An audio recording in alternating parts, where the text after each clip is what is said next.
नमस्कार जी। सभी को ओ- नमस्ते। ओम सभी को। महिला सब पतंजलि योग समिति द्वारका की ऑनलाइन कक्षा में आप सबका स्वागत है। विशेष स्वागत डॉक्टर राजीव खुराना जी का, जो आज विषय ले रहे हैं। बहुत ही महत्वपूर्ण विषय है, वायु प्रदूषण। ये बहुत ज्यादा, और दिल्ली जैसे शहर में तो बहुत ज्यादा है। तो उसके लिए हम क्या कर सकते हैं, और हमारे फेफड़ों पर उसका क्या असर पड़ता है, हमारे लंग्स में क्या असर आता है, और उसके लिए आम आदमी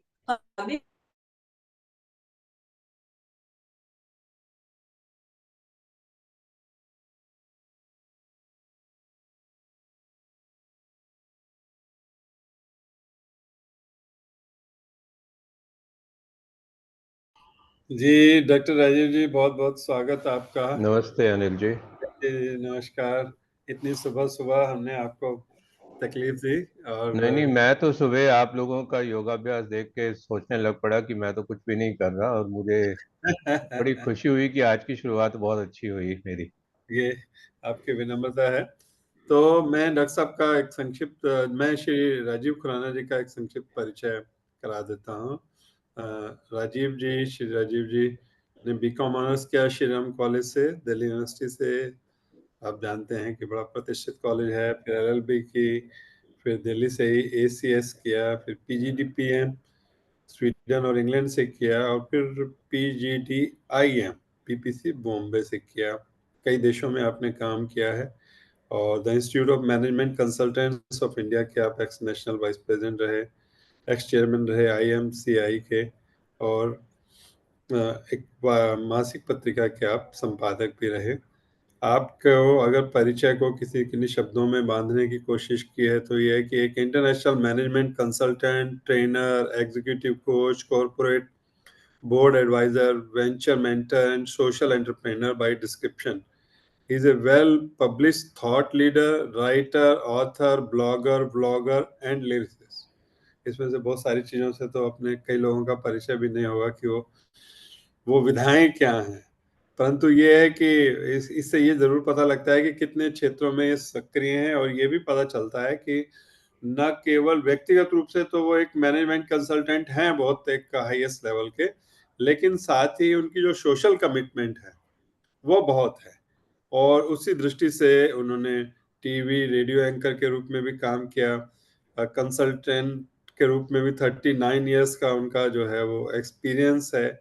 और ये जो आज जो विषय है अपना, जिस जो संस्था है जिसके साथ वो जुड़े हैं, वो है लंग केयर फाउंडेशन। तो जिससे हमको रुचि हुई जब उन्होंने परिचय में बताया।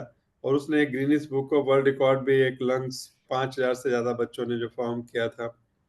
आज जैसे आप श्री राजीव जी आज हमें व्याख्यान दे रहे हैं, ऐसे 5 लाख स्टूडेंट से ज्यादा लोगों को उन्होंने जो है व्याख्यान दिया हुआ है। तो उससे हम समझ सकते हैं कि वो कितने अच्छे वक्ता हैं। एक और विशेष बात उनकी है कि फोटोग्राफी स्किल, तो उनकी फोटोग्राफी स्किल भी बहुत महत्वपूर्ण है। उसके वो एग्जीबिशंस कर चुके हैं। जैसे उन्होंने कहा कि वो एक लेखक भी हैं, तो वो 10 से ज्यादा पुस्तकें भी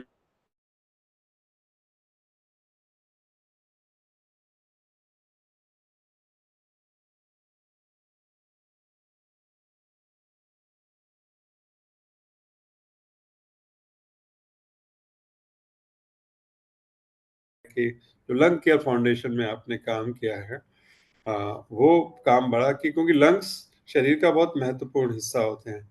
और हमने देखा कि कोरोना के समय में लंग्स के कारण, लंग्स फेलियर ही सबसे बड़ा कारण था कि लोगों की मृत्यु हुई, या लोगों को कई तरह की बीमारियों का सामना करना पड़ा। और आज जो वायु प्रदूषण विशेष रूप से दिल्ली में है, तो ऐसे में कैसे हमको अपने लंग्स की देखभाल करनी चाहिए, नागरिकों के, एक आम आदमी के क्या कर्तव्य हैं, और किस तरीके से वो अपने आप को प्रोटेक्ट कर सकता है, अपना को बचा सकता है। तो ये एक विषय था महत्वपूर्ण, जिसके लिए हमने श्री राजीव जी को कष्ट दिया। आपका बहुत बहुत स्वागत है राजीव जी। आप अगले आधे घंटे अपनी बात कहें, उसके बाद 15-20 मिनट में जो सब लोगों के प्रश्न होंगे वो। Shri Rajiv ji. Thank you Anil ji, thank you so much. आपको मेरी स्क्रीन नज़र आ रही है? जी, आइए। ओके। मैं प्रेजेंटेशन के दौरान अपनी बात आपके सामने रखना चाहूँगा और सबसे पहले एक गाने से शुरुआत करना चाहूँगा, तो प्लीज़ बता दीजिएगा कि साउंड आ रही है कि नहीं आ रही है। आ रही है आवाज़? यार यार सोचो ना कोई हो एयर पोल्यूशन, जब हम कर ले एक रेजोल्यूशन। सोचो होगी जिंदगी कितनी स्ट्रॉन्ग, सेहत से भरी विद नथिंग रॉन्ग। सोचो कंट्रोल में रहे AQI, दिन रात दिखे सबको क्लियर स्काई। सोचो जब होवे कोई आविष्कार, धुआं ना छोड़े कोई फैक्ट्री या कार। सोचो ना बढ़ती रहे हर ओर में धूल, एयर पोल्यूशन का सोल्यूशन सिखाए हर स्कूल। सोचो तो होगा मिलकर जब हम सोचेंगे, सेहत भरी जिंदगी हम भी जी लेंगे। सोचो तो अब फिर कब सोचेंगे, आज ना सही किया तो कल कैसे कर लेंगे। सोचो ना कोई हो एयर पोल्यूशन, जब हम कर ले एक रेजोल्यूशन। सोचो होगी जिंदगी कितनी स्ट्रॉन्ग, सेहत से भरी विद नथिंग रॉन्ग। सोचो ना। समय आ गया है सोचने का, क्योंकि ये सोचना हमें बहुत बहुत साल पहले शुरू कर देना चाहिए था, लेकिन देर आए दुरुस्त आए, और अब दूसरों के साथ सोचना और भी ज़्यादा ज़रूरी है। आज अगले 25 मिनट में मैं एक ओवरव्यू देना चाहूँगा कि एयर पोल्यूशन, प्लास्टिक पोल्यूशन हमारे लंग्स पे क्या असर कर रहा है, और एक्चुअल में सिटीजन्स का रोल क्या है। और प्लीज़ वो इसलिए ना सुने कि मैं लंग केयर फाउंडेशन से बोल रहा हूँ, इसलिए सुने क्योंकि आपके पास लंग्स हैं, और भारत में 2.88 बिलियन लंग्स हैं, हर आदमी के पास 2 लंग्स हैं। जनरली जब भी मैं बातें करता हूँ, लोग कहते हैं सरकार कुछ करे। अरे सरकार अगर कुछ नहीं करेगी तो क्या लंग्स पे आप अपना सांस लेना बंद कर सकते हैं क्या? सांस तो आप ही को लेना है, सरकार ने तो आपको सांस ही ना लेके देनी। तो इसलिए क्या किया जा सके, सबसे पहला प्रश्न हमारे लिए ये उठता है कि अगर ये एनवायरनमेंट होता नहीं तो क्या होता। ऑब्वियसली हम ही नहीं होते। अब हम हैं तो क्या ये हमारे लिए प्रॉब्लम है? एयर पोल्यूशन प्रॉब्लम हमने क्रिएट की है, लेकिन ट्रबल ये है कि पशु पक्षी सभी लोग इसको भुगत रहे हैं, और उन्होंने कोई एयर पोल्यूशन क्रिएट नहीं की। आपके पेट्स ने कोई एयर पोल्यूशन क्रिएट नहीं की, लेकिन जब द्वारका में, दिल्ली के अन्य हिस्सों में AQI 999 तक पहुंच जाता है, ये प्रॉब्लम हमारी है। और आज मैं उस विषय पे आपसे थोड़ी सी चर्चा करना चाहूंगा।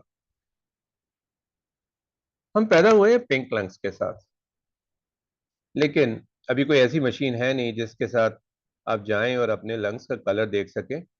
ये सिर्फ एक सर्जन जो है चेस्ट खोल के ही फोटो खींच सकता है, और ये फोटोग्राफ्स मेरे दोस्त और मेरे को ट्रस्टी डॉक्टर अरविंद कुमार, जिनके साथ मिलकर 9 साल पहले लंग केयर फाउंडेशन की स्थापना हमने की थी। इनफैक्ट कल हमारा फाउंडर्स डे था, नवा, आज से हमारा 10वां साल शुरू हो चुका है। तो उन्होंने ये फोटोज खींची। लेकिन आम दिल्ली वाले के लंग्स, इसको ध्यान से देखिएगा, शायद आपके भी ऐसे ही हो, शायद तो क्या 99% ऐसे ही होंगे, ये नजर आएंगे। और अगर आप स्मोक करते हैं तो ये लंग्स इस प्रकार के होंगे।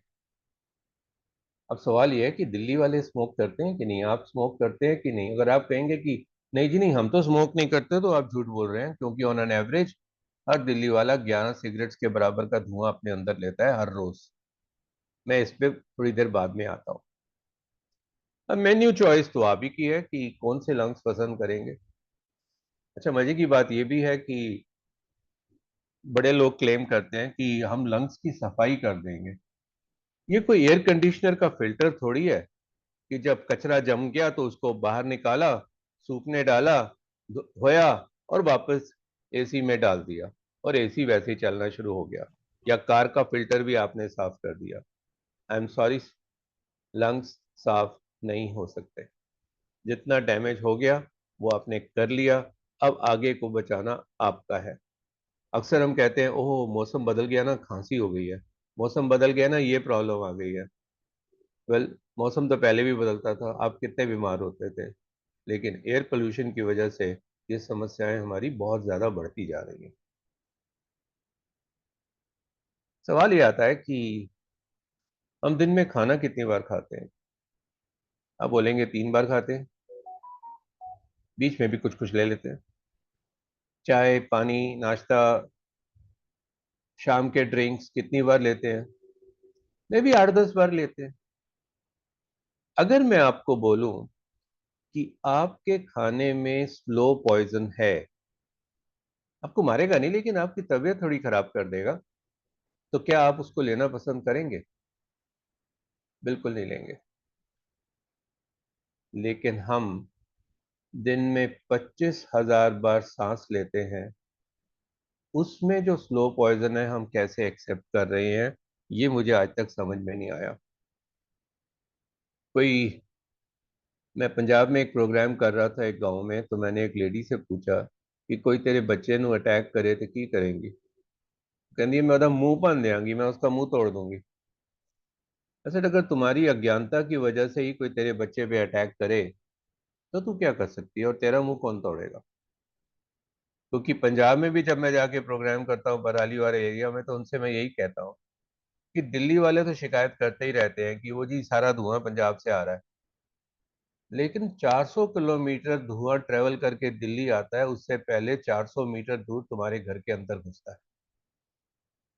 सरकार से हर चीज की उम्मीद करना अब छोड़ना पड़ेगा, क्योंकि कोई अटैक आपको कर रहा है तो आप पुलिस को उस वक्त नहीं बुलाएंगे, सबसे पहले अपने आप को उस अटैक से बचाने की कोशिश करेंगे। और ये अटैक हर रोज हमारे साथ हो रहा है। और अगर आप कहते हैं आज मौसम साफ है, तो प्लीज AQI मॉनिटर लगा के देखिए, तो पता लगेगा कि आज मौसम का क्या हाल है। 98.5% इंडियंस एयर पोल्यूशन से सफर कर रहे हैं, और हमें इतनी आदत पड़ चुकी है सफर करने की कि हम उसके खिलाफ आवाज उठाना पसंद ही नहीं करते। और एक बात समझ लीजिए, मैंने बड़े बड़े सरकारी लोगों के सामने भी यही बात कही है कि हवा न करती भेदभाव, कौन हो तुम क्या है स्वभाव, जहर भरो तो पाओ प्रहार, एक दिन में 25,000। तुम्हारे ओहदे काम नहीं करेंगे, तुम्हारी पोजीशन काम नहीं करेगी, लेकिन जब घर पहुंचोगे और तुम्हारा बूढ़ा बाप खांस रहा है बुरी तरह से, या बच्चे को अस्थमा का अटैक हो रहा है, तो जरा सोच लो क्या करोगे। अपने परिवार की प्रोटेक्शन हमारी अपनी जिम्मेवारी है। हर रोज लगभग 10,000 लीटर हवा अपने अंदर लेते हैं, बचाइए अपने आप को। और ये कहना आसान है, करना बड़ा मुश्किल। दुनिया में सिर्फ एक रिकॉर्डिंग हुई है death due to air pollution. इस बच्ची एला 9 साल की, यूके में। भारत में ये रिकॉर्डिंग नहीं होती कि death due to air pollution. कहते हैं 17 लाख लोग हर साल भारत में गुजर जाते हैं because of air pollution. Because death certificate के अंदर एयर पोल्यूशन नहीं लिखा जाता, हार्ट अटैक लिखा जा सकता है, ब्रेन की प्रॉब्लम लिख सकती है, कोई और लिखी जा सकती है, विच एयर पोल्यूशन इन्फ्लुएंसेस। आज इस एला की मदर दुनिया भर में जा जाके एयर पोल्यूशन के खिलाफ आवाज उठा रही है। 17 लाख लोग तो टिप ऑफ द आइसबर्ग है, करोड़ों लोगों को रोज असर होता है। जब लंग फंक्शन में प्रॉब्लम आती है, लंग्स में इंफ्लेमेशन आती है, बलगम इफेक्ट होता है, कार्डियक इफेक्ट होते हैं, तो जब करोड़ों लोग हर रोज अफेक्ट हो रहे हैं और दिन में आपको प्रॉब्लम हो रही है, आपसे काम नहीं हो रहा, 3 दिन के लिए आपने छुट्टी लेके रखी है, आप घर पर बैठे हैं और कुछ भी नहीं कर पा रहे हैं, ये भी एक तरह की डेथ है ना। योगा में आप प्रैक्टिस करते हैं ना शवासन, जरा महसूस तो करो कि शव कैसा होता है। 3 दिन के लिए आप भी शवासन की तरह ही चल रहे हो, क्योंकि काम तो कर ही नहीं पा रहे हो। ये सोचने का विषय है। और इसीलिए लंग केयर फाउंडेशन ने स्थापना अपनी की थी 9 साल पहले। हम एडवोकेसी करते हैं, लोगों को समझाने की कोशिश करते हैं, काफी लोगों को ट्रेनिंग देते हैं ताकि वो इसके ऊपर स्ट्रगल कर सके, और फिर हम बहुत ज़्यादा रिसर्च करते हैं, मेडिकल रिसर्च, ताकि हम दुनिया को बता सकें कि किस चीज़ का असर होता है। और बड़ी क्विक व्यू है हमारी। 9 साल पहले छोटे बच्चों के साथ हमने शुरू किया था, और उसके बाद इंटरनेशनल लेवल तक हम पहुंच गए। ये जो आप लंग सेंटर में देख रहे हैं, ये लंग की पिक्चर नहीं है, ये 5003 स्कूली बच्चे हैं जिन्होंने लंग क्रिएट किया था ऑन 23 दिसंबर 2017, दुनिया का सबसे बड़ा लंग, और हमने गिनीज वर्ल्ड रिकॉर्ड तैयार किया था। हम दो कैटेगरीज के साथ ज्यादा काम करते हैं, डॉक्टर्स के साथ, बिकॉज जब डॉक्टर्स समझते हैं, पेशेंट्स को समझाते हैं, तो पेशेंट समझ के कुछ तो कर रहे होंगे घर जाके। लेकिन साथ ही साथ हम युवा वर्ग के साथ काम करना पसंद करते हैं, क्योंकि जब पेशेंट्स घर जाते हैं और उनके बच्चे कहते हैं कि भाई अपना ख्याल करो, ये सब चीजें हमें नहीं करनी है, तो बच्चों की बातें तो हम डेफिनेटली सुनते हैं। टॉप राइट कॉर्नर पर आपने वो दो छोटे बच्चे देखे हैं ना, thank you lung care foundation, ये भी हमारे लिए कोई गिनीज वर्ल्ड रिकॉर्ड से कम नहीं है। कोविड के दौरान मैंने 80,000 विलेजर्स को दवाइयाँ भिजवाई थी, ऑक्सीमीटर्स भेजे थे, कॉन्सेंट्रेटर्स भेजे थे, वेंटिलेटर्स भेजे थे। तो पता नहीं किसी गांव से, उत्तराखंड से हमारे को एक थैंक यू की पिक्चर आई, हमने उसे संभाल के रखा है। और ये एक तरह का ग्रेटिट्यूड उस गांव की तरफ से आया था, जो हमारे लिए सही में, हमारे लिए एक आशीर्वाद है कि हम इस दौरान में कुछ कर पाए, क्योंकि कोविड के दौरान डॉक्टर अरविंद के बनाए हुए वीडियोस जो थे, हमारे लगभग 10 करोड़ लोगों तक पहुंचे, और हमने प्रोनिंग के ऊपर बहुत ज़्यादा काम किया था। बहुत सारे काम हम लोग करते हैं, लेकिन हमारा मेन इवेंट्स हैं doctors for clean air and climate action. और मैं अब इन डिस्क्रिप्शंस को नहीं आपको देना चाहता। हमारा एक कार्यक्रम ये भी है, health care expenses for lung patients, जहाँ पर हम लोगों से डोनेशन लेके पुअर लोगों की इलाज में भी मदद करते हैं। इन सब के बारे में फिर कभी हम चर्चा करेंगे। अब बात आती है कि लंग्स का असर कहाँ का होता है। मेरा जानना, ये मानना ये है, रादर मैं आपसे पूछना चाहूंगा कि इस पिक्चर को देख के आप मुझे बताएं कि एयर पोल्यूशन का इफेक्ट बॉडी के कौन से पार्ट पे नहीं होता। Every part gets affected including your skin very badly. मैं एक बारी एक अंडर प्रिविलेज क्लस्टर में, झुग्गी झोंपड़ी क्लस्टर में प्रोग्राम कर रहा था, तो वहां मैंने लेडीज से पूछा जो घरों में काम करती हैं कि भाई आप भी ब्यूटी पार्लर्स जाते हो? कहते हाँ जी जाते हैं। तो मैं कहा यार, वहां पर आपको मालूम है आपकी स्किन पे कितना असर होता है एयर पोल्यूशन? उनके लिए एक बहुत बड़ा झटका था कि एयर पोल्यूशन उनके स्किन तक को खराब कर देती है। तो कौन सी चीज बच रही है हमें पता नहीं है, क्योंकि हमारे साथ में मल्टीपल तरह की डिजीजेज हैं जो एयर पोल्यूशन कॉज करती है, एलर्जी से लेके, आईएलडी से लेके, ट्यूबरक्लोसिस से लेके, सभी तरह की चीजें। अभी होता क्यों है? ये मुद्दा है, हम अक्सर देखते हैं पीएम 2.5 इतना हो गया। आप लोगों को मालूम है पीएम 2.5 होता क्या चीज है? पीएम 10 होती क्या चीज है? मैं आपको एक बड़े सिंपल तरीके से एक्सप्लेन करूंगा, क्योंकि इसके अलावा हमारे अंदर अन्य तरह की गैसेस हमारे हर सांस के भीतर जाती हैं। आप अपना एक बाल तोड़िए, अब उस बाल की मोटाई को देखिए, लगभग ये 70 माइक्रोन माना जाता है। किसी का मोटा होगा, किसी का पतला होगा। अब उस बाल को ऊपर से छीलना शुरू कीजिए और उसके ऊपर से 28 हिस्से कर डालिए, तो वो बनेगा पीएम 2.5। आपको नजर नहीं आएगा। आजकल हम नैनो पार्टिकल्स की भी बात कर रहे हैं, PM1 की भी बातें कर रहे हैं। अब मुद्दा यह है कि जब ये बाल इतना बारीक होगा, तो ये PM 2.5 तो हमारे इर्द गिर्द है, हम देख नहीं पा रहे हैं। हर सांस के साथ ही हमारे भीतर जा रहा है, और फिर चुपचाप से हमारे लंग्स से हमारी वेन्स में चला जाता है, और फिर पूरी बॉडी में घूमता रहता है और सेटल होना शुरू कर देता है। बहुत साल लगते हैं, ब्लॉकेजेस बननी शुरू हो जाती है। PM10 क्या है? उस बाल का 1/7वां हिस्सा। ये शायद हमारा ऊपर का जो अपर रेस्पिरेटरी सिस्टम है वो सारा रोक देता है। ये धूल मिट्टी, आपको देखा होगा जब छन के धूप आ रही है तो उसके अंदर से कई पार्टिकल्स घूम रहे हैं। और हमारे दुश्मन क्या हैं? हमारे दुश्मन दो हैं, धूल है और धुआं है। अब सोचिए, हम देखते हैं यार ये PM 2.5 द्वारका के आसपास इतना ज्यादा है, एयरपोर्ट के पास इतना ज्यादा है, करते कुछ नहीं है। मैं आपको एक एग्जांपल देता हूं। आज से कुछ साल पहले लंदन में PM10 25 आ गया, फ्रंट पेज पे न्यूज बनी। ये दिवाली का टाइम था और ट्रांस यमुना में उस वक्त PM10 रिपोर्ट हुआ था, जो मैंने स्क्रीन पे देखा, अखबार में नहीं आया। 2575, 2575, जबकि लंदन का 25 मेन न्यूज था और हमारे यहां लोगों को परवाह तक नहीं थी इस बारे में। क्यों? क्योंकि मैंने कल ही एक सॉन्ग रिलीज कराया है, मुझको क्या तुझको क्या।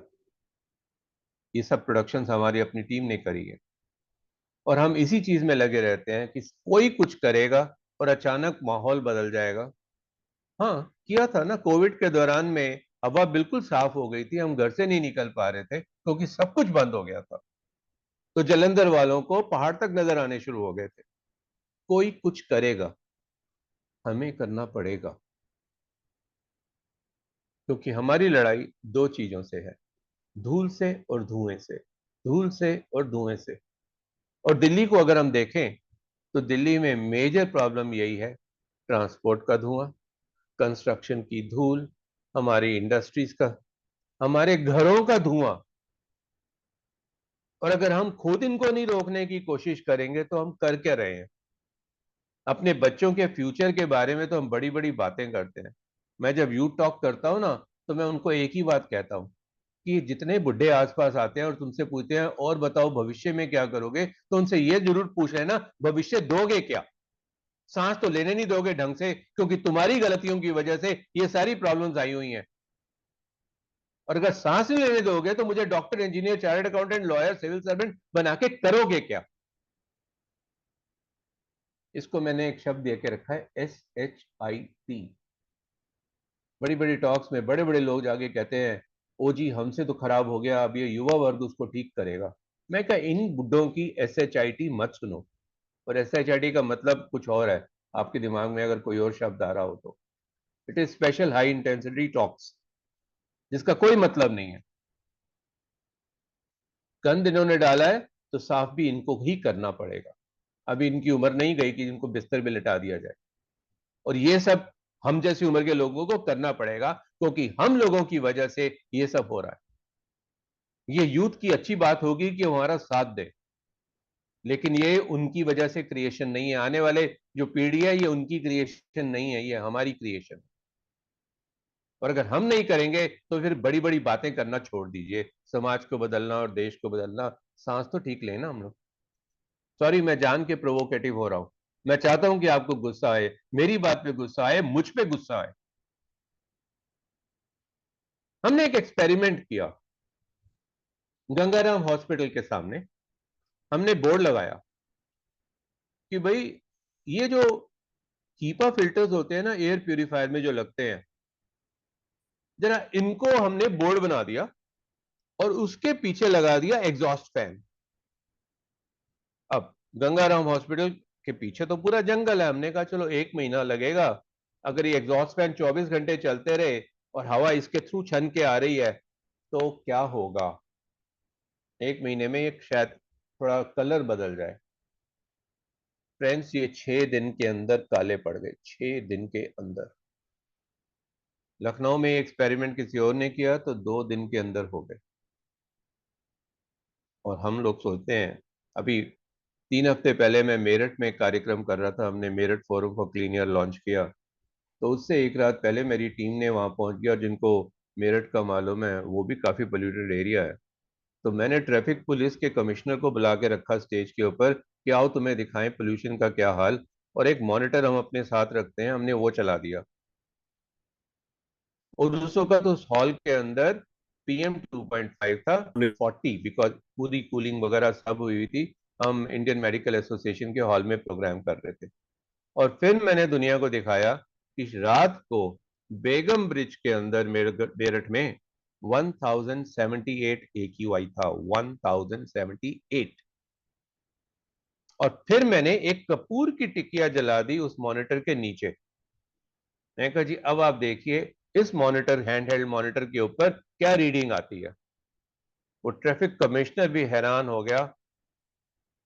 1845 एक कपूर की टिकिया जो हम नॉर्मली अपने घर के अंदर चलाते हैं, और हम अपनी अज्ञानता से बहुत कुछ करते हैं वायु के शुद्धिकरण के वास्ते। सोचना पड़ेगा हम सबको। डॉक्टर अरविंद कुमार का 34 साल का सर्जरी का एक्सपीरियंस ये कहता है कि पहले लंग कैंसर सिर्फ स्मोकर्स को होता था 90%, आज 50-50 हो गया। पहले average age of lung cancer था 50 से 60 साल, आज 30 से 40 हो गया। पहले लेडीज को लंग कैंसर नहीं होता था, आज 40% लेडीज आ रही हैं जिनको लंग कैंसर है। पहले लंग्स का कलर पिंक होता था, अब तो नॉन स्मोकर्स में भी ब्लैक होना शुरू हो गया। हम अब नहीं जागेंगे तो क्या होगा। हमने एक रिसर्च की, दिल्ली, कोट्टयम एंड मैसूर में स्कूली बच्चों के ऊपर स्पायरोमीट्री टेस्ट किया। And you will be shocked to know, Delhi के स्कूली बच्चे जो हैं, 1000 बच्चों के ऊपर रिसर्च की थी, अच्छे पब्लिक स्कूल में पढ़ने वाले, 29.3% बच्चों को अस्थमा निकला। 88% बच्चों को मालूम ही नहीं उनको अस्थमा, एंड 97% कोई मेडिसिन नहीं ले रहे। और कई लीडिंग स्कूल्स के बच्चे की डेथ हो गई है बिकॉज स्कूल में अस्थमा अटैक होता है and schools are not even trained properly. इस साल हम 1000 टीचर्स को ट्रेन करने की कोशिश कर रहे हैं, जबकि भारत का नंबर है 97 लाख टीचर्स का। काश हमारे पास पैसा होता तो हम और भी इसको बढ़ाएं। हम 3000 बच्चों के ऊपर ये स्पायरोमेट्री टेस्ट दोबारा करने वाले हैं, और स्कूली बच्चों का नंबर भारत में है 26.5 करोड़। हमारी ये रिपोर्ट्स जो हैं वो अब सरकार, कोर्ट्स भी उनको एज अ एविडेंस ले रही हैं। किनको असर सबसे ज्यादा होता है? 3 कैटेगरी के लोगों को, unborn babies, children and the elderly. इसलिए हमेशा एडवाइस रहती है कि भाई प्लीज इनको बचा के रखो। ये तो हो गया जी सेहत की बात। बिजनेस लॉसेस भी तगड़े होते हैं। 2019 का डेटा है, उससे बात का नहीं है हमारे पास, कि 2019 के अंदर 225,000 करोड़ का लॉस हुआ, और बिजनेस को लॉस जो है 742,000 करोड़ के करीब हो रहा है बिकॉज ऑफ एब्सेंटिज्म। अब सवाल आता है, मैंने सिगरेट की बात की थी, घर में बच्चा पैदा हुआ, रिश्तेदारी में बच्चा पैदा हुआ, सगन डालने गए और साथ में एक डिब्बी छोड़कर चले गए, बेटा रोज पिएगा सिगरेट। और अब एवरेज ये हो गई है कि हम 11 सिगरेट के हिसाब से रोज पीते हैं, एक दिन का बच्चा भी। परसों ही मैंने एक वीडियो बनाया और इस कल से रिलीज करेंगे उसके अंदर, इनफैक्ट सॉरी ये इंस्टाग्राम पे रिलीज हो गया, और इसको इवन कुछ बॉलीवुड एक्टर्स भी उसको प्रमोट कर रहे हैं। ये बीच की अगर आप बंद कर दें माइक तो अच्छा होगा जी, प्लीज। ये अगर किसी का माइक खुला है तो उसको हो म्यूट गया, कर हो लें गया। प्लीज। जी जी, बस मेरे पास 7 मिनट का समय रह गया तो मैं इसे क्लोज करना चाहूंगा। अब जरा कैलकुलेशन ही कर लीजिए सर, ऑन एन एवरेज अगर हम 11 सिगरेट रोज पीते हैं और छोटा बच्चा भी रोज पीता है, तो एक साल के अंदर 4015 सिगरेट पिएंगे। एक साल का बच्चा 4015 सिगरेट पिएगा, आप भी पियोगे। 10 साल के अंदर 40,150 सिगरेट पिएंगे, आप भी पिएंगे। और अगर आपका 10 साल का बच्चा सिगरेट पीता हुआ पाया गया तो आप क्या करोगे? 20 साल वाले को तो 2 थप्पड़ लगा दोगे। दिल्ली और एनसीआर की पॉपुलेशन है 7.1 करोड़। इस पॉपुलेशन में अगर बदलाव ना हो तो ऐसा हो नहीं सकता। हम लोग 2,85,065 करोड़ सिगरेट्स हर 10 साल में पिएंगे। कोई सिगरेट बनाने वाली कंपनी इतनी सिगरेट उसकी बिकनी शुरू हो जाएंगी ना, तो इतना प्रॉफिट कमाएंगी कि कई कंट्रीज खरीद सकती है। सोचिए। और हमारे साथ में और जबरदस्त फ्रॉड्स भी हो रहे हैं और हम एक्सेप्ट कर रहे हैं। हमारे पास एक्चुअली 2 फ्रॉड्स हमारे साथ हुए और हमने बड़ी शांति के साथ खुशी खुशी उन्हें अपना लिया। पहला फ्रॉड हमारे साथ था पानी की बोतल का। बचपन में हम ऐसे करके पानी पीते थे, कोई फिल्टर नहीं होता था, और अब हम प्लास्टिक की बोतल में पानी लेते हैं। प्लास्टिक को तो डिस्पोज ऑफ, वो अलग विषय है हमारा। पहले 5 रुपए का था, फिर 10 का हो गया, 20 का हो गया, पीवीआर में जाके 150 हो गया, लेकिन वो पानी की बोतल हम खरीदते हैं। इतना जबरदस्त हमारे साथ फ्रॉड हुआ है। भगवान ने पानी फ्री दिया था और हम वर्ल्ड ओवर खरीद रहे हैं इसे विद 349 यूएस बिलियन डॉलर का बिजनेस बन चुका है। 85 से मल्टीप्लाई करके देखो ना कितना हिसाब होगा। और कोविड के दौरान में हमने देखा ऑक्सीजन खरीदनी पड़ेगी, और ऑक्सीजन तो भाई भगवान ने फ्री दी हुई है। और पीछे साकेत मॉल के अंदर एक रेस्टोरेंट ने ना बिजनेस शुरू किया 4 साल पहले कि आइए हमारे यहाँ फ्री ऑक्सीजन, प्योर ऑक्सीजन लेके रखिए, हम आपको सिर्फ चार्ज करेंगे 299 रुपीज प्लस जीएसटी। मैंने कैलकुलेशन करी कि भैया अगर आपकी फैमिली में 4 लोग हैं और 80 साल की उम्र तक जीते हैं तो इस पूरी फैमिली को खर्च करना पड़ेगा to buy the oxygen at that rate without any change in the price 335 crore 26,27,200 rupees, 335 crore 26,27,200 रुपए। इतना कभी कमा पाएंगे, और वो भी ऑक्सीजन खरीदने के लिए। और एक और फ्रॉड शुरू हो गया, हाँ जी स्मोक टावर लगाते हैं जो चला ही नहीं, चाइना का फेल्ड मॉडल कि हाँ जी हम तो 500 मीटर तक चलेंगे, वो 50 मीटर भी नहीं चला, बंद हो गया। 20 करोड़ की खर्चा, कॉस्ट ऑफ ऑपरेशन अलग, लैंड की कॉस्ट अलग। तो मैंने हिसाब लगाया कि करीबन 60,000 करोड़ तो इसीलिए चाहिए, plus cost of land plus cost of operation. और मैं इतना बड़ा बेवकूफ था, इतनी गलती की, मैं 4 हफ्ते पहले आईआईटी बॉम्बे में इनवाइटेड था टू स्पीक, और मैंने कहा जी आपकी रिपोर्ट बिल्कुल ठीक कहती है, क्योंकि इसमें चाहिए दिल्ली के अंदर 47,229 स्मोक टावर्स कॉस्टिंग 11,80,725 करोड़। कौन देगा? आप ही को देना पड़ेगा सर। और annual cost of maintenance is 1,13,350 crore per year. ये data Delhi pollution control committee की तरफ से निकाला गया। फ्रॉड्स हमारे साथ हो रहे हैं और हम आवाज नहीं उठा रहे हैं। तो अब सवाल ये आता है कि हम करें क्या? वेल फ्रेंड्स, आपको ही सोचना है कि आपने अर्थ पे काम करना है या अनर्थ करना है, लेकिन 7 चीजों के ऊपर हमारे को काम करना पड़ेगा। और वो 7 चीजें हैं, पहला, हमें अपनी नीयत क्लियर करनी पड़ेगी कि हम इस पे कुछ काम करना चाहते हैं कि नहीं। मैं 7 ना से बात करूंगा। दूसरा, हमें नीति पे काम करना पड़ेगा। ये नीति सिर्फ सरकार की नीति नहीं है, क्योंकि गवर्नेंस का है, इसकी डेफिनेशन चेंज करनी पड़ेगी। Governance does not mean central government or the state government, it is also the municipal government and it is also the governance of the RWA where you are staying. And if that RWA doesn't do a proper governance, then what are we talking about? Because air pollution आपको 20 metre से 200 metre के दायरे में control करनी जरूरी है। आप सबको, दुनिया अपने आप चेंज हो जाएगी अगर हम अपना चेंज करना शुरू कर देंगे। तो हमें निर्धारण करना पड़ेगा हमारे ऑब्जेक्टिव्स हैं क्या, और उसी के अनुसार हमारे को अपने नियम बनाने पड़ेंगे, और उस नियम पे सबको चलाना पड़ेगा, उसको ढंग से मॉनिटर करना पड़ेगा। और इसके लिए जो लोग यहाँ बैठे हैं और जो लोग नहीं अटेंड कर रहे, उनके साथ चर्चा करके हम सबको अपना अपना लीडरशिप रोल लेके चलना पड़ेगा। क्योंकि लीडर अगर बनेगा तो नागरिक बदलाव लेकर आएगा, और तभी जाकर नतीजे निकलेंगे। तो जब तक हम इन 7 चीजों के ऊपर इकट्ठे काम नहीं करेंगे, नियत, नीति निर्धारण, नियम, नेता, नागरिक और नतीजा, तब तक ये कुछ नहीं होने वाला।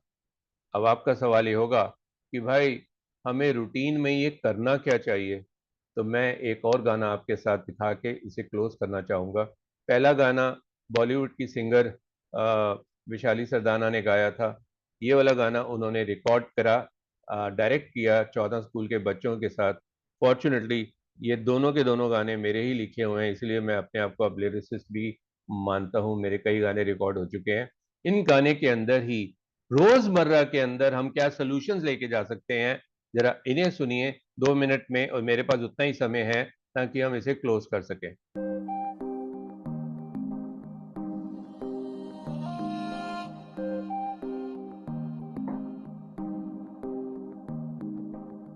पॉल्यूशन के सॉल्यूशन में ना कोई गैप हो, हर किसी की जुबां पे यूथ का ये रैप हो। छोटे छोटे काम है हर कोई करेगा, तभी तो हमारा इंडिया स्मार्ट बनेगा। सिर्फ एक चेन जब कोई करेगा, देखना तो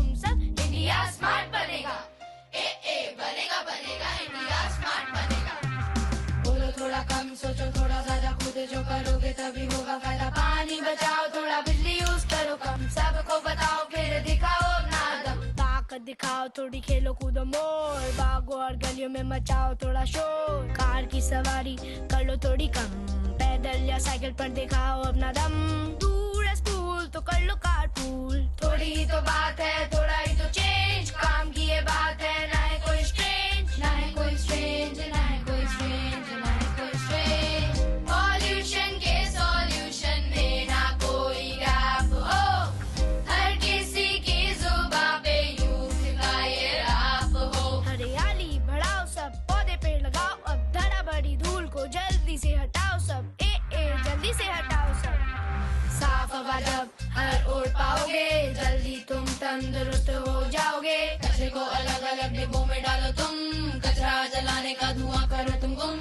हाईटेक जमाना है, लोगों को समझाना है, वीडियो बनाना है, इंस्टा पे दिखाना है। सोच लो फेसबुक यूट्यूब पर वायरल बनाना है, व्हाट्सएप से दुनिया को जगाना है। घर का हो धुआं या धुआं हो बाहर का, लंग्स को बचाओ जहर है आपका। कम करो बंद करो गाना सुनाना है, चेंज का ये रैप हर किसी को गाना है। हमारी ये जिंदगी हम मिलेंगे चार्ज अब, जल्दी जल्दी एक्शन से करेंगे रिचार्ज सब। टाइम को रोक दो, एक्सक्यूजेस को छोड़ दो, नया है अब युग, नया हमें बनाना है। चेंज है थोड़ा सा, थोड़ा ही तो लाना है। इंडिया को अब हमें स्मार्ट बनाना है, हमें स्मार्ट बनाना है। इंडिया को स्मार्ट बनाना है, इंडिया को।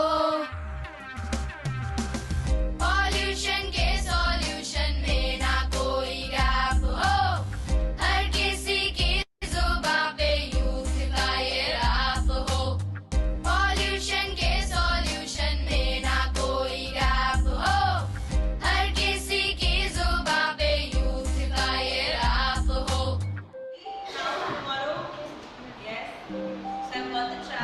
So when you focus on your performance, collective performance will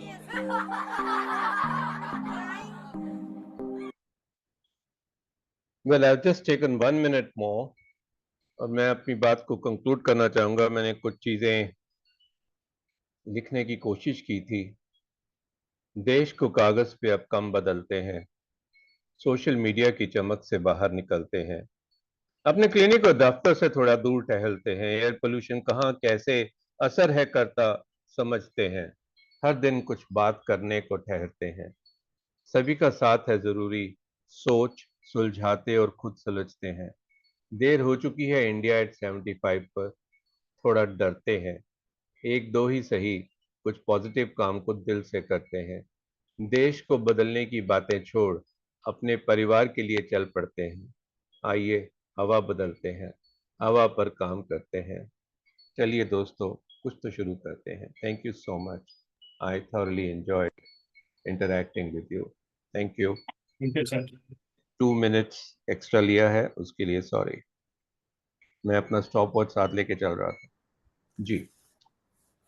जी बहुत शानदार प्रेजेंटेशन राजीव जी, और ये तो मतलब भूलने वाली नहीं है, यादगार प्रेजेंटेशन है। आपने इतनी अच्छी तरह, और आपके गाने, आप पहले क्लिरिसिस्ट शब्द का इस्तेमाल तो किया गया था, लेकिन आप इतना सुंदर लगते हैं, और सल्ताना जी ने इतना सुंदर गाया भी है आपके गीतों को, बहुत अच्छा। मैं सोचता हूँ कि आपने जो अपने बाद वाले गाने में जो सोल्यूशन की बात की है, एक बार अगर 5 मिनट आपको आप प्रोज में भी उसकी थोड़ी सी एक बार बात कर दें, तो शायद लोगों को बेहतर समझ में आएगी कि जिन बहुत अच्छे उसी में आपने गाने में सारे पॉइंट्स कि कैसे हम पोल्यूशन को दूर कर सकते हैं, हम व्यक्तिगत रूप से क्या कर सकते हैं।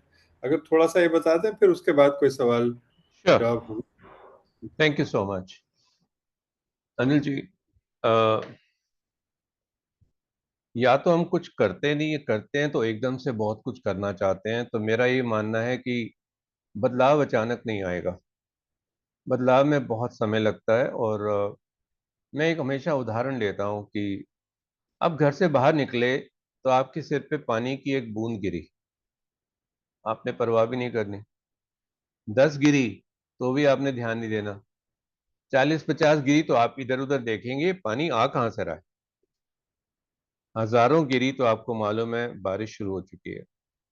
लाखों गिरी तो आप अपने आप को बचाने की कोशिश करेंगे।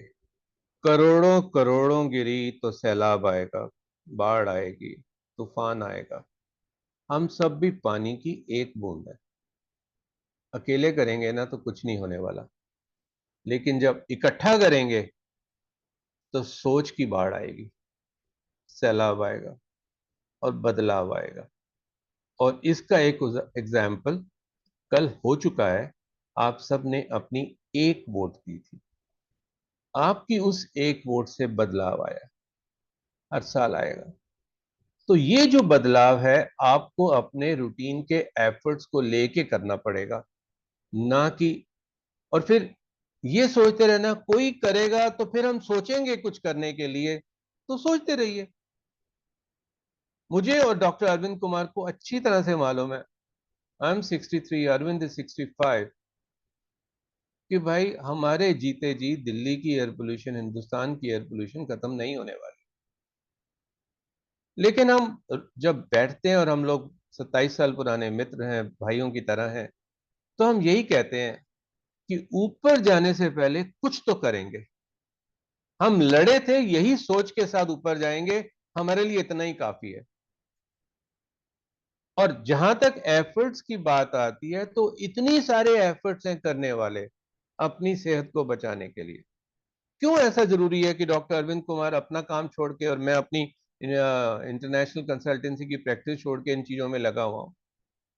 क्योंकि आप ये देखिए मेरे दो हाथों को, आप भी चाहेंगे ना तो मैं एक अलग तरह की योगा क्रिया दिखाना चाहता हूं। आप जरा अपने हाथों को ऐसे रखिए, ऐसे नहीं, ऐसे।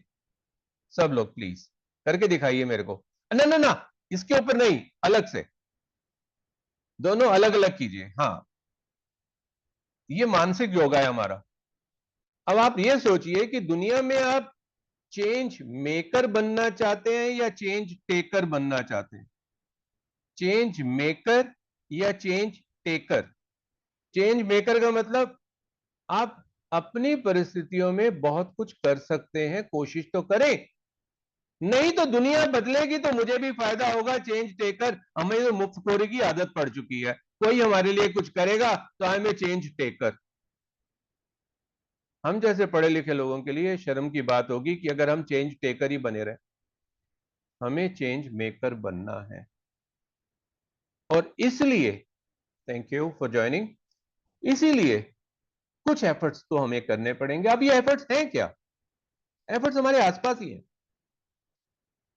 मैं हमेशा लोगों को बोलता हूं प्लीज हिंदुस्तान को मत बदलो, हिंदुस्तान तुमसे नहीं बदला जाएगा। हिंदुस्तान बहुत बड़ा है, लेकिन जहां आप रहते हो, जहां काम करते हो, जहां पढ़ाई करते हो, वहां 20 मीटर के दायरे में ही काम कर लो। अपने साथियों के साथ मिलकर 200 मीटर के दायरे में काम कर लो। और 200 मीटर का दायरा क्या है? आपकी अपनी आरडब्ल्यू इतने में कवर हो जाती है, उसी में ही काम कर लो, उसकी स्टोरी बनाओ। और सोशल मीडिया से जरूरी है हमें नेगेटिव न्यूज ही लोगों को हमेशा आगे फॉरवर्ड करनी है? हम सक्सेस स्टोरीज क्यों नहीं आगे फॉरवर्ड कर सकते? क्योंकि अगर हमने यहां पे चेंज किया तो चेन्नई में कोई चेंज होगा, जम्मू में कोई चेंज होगा, पंजाब में कोई चेंज होगा। कोशिश तो करें। सिंपल सिंपल सी ये है। आप बोलोगे इससे क्या पूरे पोल्यूशन के ऊपर असर पड़ेगा? पड़ेगा। जब पानी की बूंदें इकट्ठी बरसेंगी उसमें समय लगेगा। और समय क्या है, 8-10 साल भी लग सकते हैं। ये बदलाव हुए हैं। मैं दो एग्जांपल देता हूं बदलाव के। जब हम छोटे थे हमारे घर में कोई आता था तो हमको बोला था एक कटोरी के अंदर ना थोड़ा पानी डाल के ले आओ, मुझे स्मोक करना है। आज आपके घर में कोई कर सकता है क्या? नहीं कर सकता। पहले होता था हमने रैपर उठाया और बाहर फेंक दिया, गाड़ी का शीशा खोला बाहर फेंक दिया। आज कोई करता है क्या? आपके बच्चे करने नहीं देते। ये बदलाव समाज के अंदर आया ना। आप कहीं बाजार में भी जाते हैं, आपके हाथ में कोई कचरा होता है तो आप डस्टबिन ढूंढ रहे होते हैं, ऐसे नहीं फेंक देते द्वारका की किसी मार्केट के अंदर। ये बदलाव है। तो ये बदलाव हमने किया है तो एयर पोल्यूशन का भी बदलाव आएगा। अब एफर्ट्स क्या करने हैं? पहले तो कचरे के डिस्ट्रीब्यूशन ही देख लो जी, उनको अलग अलग कर लो। प्लास्टिक कंपोनेंट्स को अलग करो खास तौर से, क्योंकि जो ये सिंगल यूज प्लास्टिक को ही अगर हम बंद कर देंगे ना तो आप सोचिए क्या हाल होगा। मैं अपना आईआईटी बॉम्बे का एग्जांपल दे रहा था तो उन्होंने, रिसर्चर ने मुझसे एक सवाल किया कि सर कुछ छोटा सा काम बताइए जो किया जा सकता है। I said very good. ऐसे जो प्लास्टिक का पाउच है ना आपका, एक पाउच आईआईटी बॉम्बे में कोई फेंक जाएगा, आपको गुस्सा चढ़ेगा, क्योंकि इतनी ब्यूटीफुल आईआईटी का कैंपस है। एक पाउच आपको बुरा करेगा। बॉम्बे की पॉपुलेशन है 2.1 करोड़। हर आदमी का एक पाउच आईआईटी बॉम्बे में आ गया, एक दिन 2.1 करोड़ पाउचेस आ गए तो क्या हाल होगा। एक पाउच, अपने घर से 3-4 पाउचेस, अगर 4 की फैमिली है तो 4 पाउच निकले। और अगर एक 2.1 crore pouch per day Bombay में आ जाएंगे आईआईटी बॉम्बे में, तो एक साल में कितना हो जाएगा। और हमारे आसपास इर्द गिर्द सारे ये पाउचेस ही फैले हुए हैं। और ये पाउचेस क्या करते हैं, ये मिट्टी उसके ऊपर जम जाती है, जमीन के अंदर चले जाता है। और ये आपकी वाटर लॉगिंग जितनी हो रही है, जिसके ऊपर आप एमसीडी को कंप्लेन कर रहे हो, ये प्रॉब्लम तो जनता की अपनी है, क्योंकि वो पाउचेस जो हैं वो कूड़े में चले जाते हैं। फिर हम कहते हैं हाय हमारी गौ माता जो है वो पाउचेस खा गई। खिला कौन रहा है, हम कर रहे हैं ना। आप अपने ब्लॉक को ही कम से कम सिंगल यूज प्लास्टिक मुक्त करवा दीजिए, ये एक बहुत बड़ी एफर्ट होगा। जहां पर धूल ज्यादा उड़ रही है वहां पे थोड़ा सा वाटर स्प्रिंकलिंग करवा दीजिए, ताकि जो है आपके बच्चे जब शाम को खेलने जाते हैं तो उन्हें PM10 की समस्या के सामना झेलना ना पड़े। आपकी इलेक्ट्रिसिटी कंजम्पशन जो है उनको हम वेस्टेज को रोक देंगे, ये भी एक बहुत बड़ा एफर्ट है। एफर्ट्स बड़े सारे हैं। घर से बाहर निकलते हैं तो थोड़ा अच्छी जगह पे रह रहे हैं, थोड़ा वॉक कर लीजिए, या गाड़ियों को पूल करके चलिए ना। और आपके यहाँ तो मेट्रो लाइन भी अच्छी सर्विसेज है, उनका इस्तेमाल कीजिए। अब आप कहेंगे कि इलेक्ट्रिक व्हीकल्स हमने यूज कर लिया, ठीक है, इलेक्ट्रिक व्हीकल्स कुछ देर तक कंट्रीब्यूट करते हैं, बट वो कहीं पर तो पोल्यूट करते हैं, बिकॉज हम लोग थर्मल पावर का यूज कर रहे हैं, हमारे पास सोलर पावर नहीं है, हाइड्रो पावर नहीं है। तो ये कुछ छोटी छोटी चीजें हैं जो हमारे को करनी पड़ेंगी जी। और अगर 2-3 चीजें ही उठा लीजिए कि मैं कसम खाता हूं कि मैं नहीं करूंगा, रेड लाइट के ऊपर मेरी गाड़ी बंद होगी। अब आप सोचिए ट्रैफिक जैम के अंदर 100 गाड़ियां खड़ी हैं और सभी ऑन है, उस वक्त बंद कर दीजिए ना। बच्चों को स्कूल लेने जाते हैं और गाड़ी का इंजन ऑन करके रखते हैं, क्योंकि बच्चा बाहर से आएगा, गर्मी के अंदर होगा, उसको एसी चाहिए। मैंने एक स्कूल के अंदर पेरेंट्स को ये पूछा कि तुम्हारी 50 गाड़ियां बाहर एसी में चला के रखा हुआ है, तुम्हारे बच्चों की हाइट कितनी है, इतनी सी, वो कारों के बीच में से निकल रहे हैं, तुम्हारे कारों के अंदर से कोई एयर प्यूरिफाइंग प्लांट निकला हुआ है। वो पहले एयर पोल्यूशन लेंगे तुम्हारी, उसके बाद एसी के अंदर बैठेंगे, गाड़ियां बंद कर दो। असर ये हुआ कि बच्चों ने गाड़ियां बंद करानी शुरू कर दी। और जिस बस के अंदर बच्चे जाया करते थे, जहां पे वो ड्राइवर ने गाड़ी रोकता था रेड लाइट के ऊपर, और बच्चे भी स्मार्ट है, पढ़ लेते थे कि भैया 115 सेकंड रह गए हैं, ड्राइवर अंकल गाड़ी बंद करो, और गाड़ी बंद करा देते थे। ये बदलाव हमारे बच्चे कर रहे हैं, बड़े क्यों नहीं कर रहे।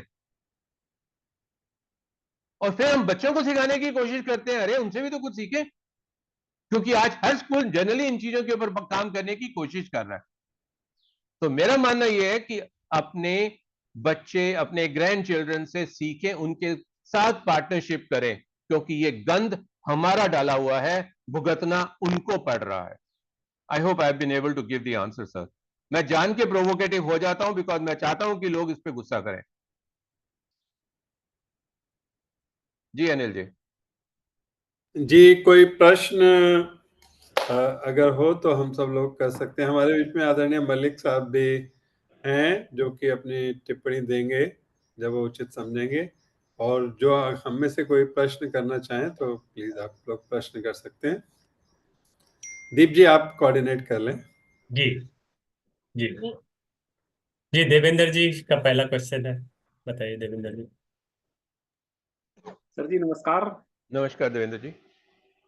सर जी आपका जो ये सुझाव या जो भाषण था बहुत ही अच्छा था सर।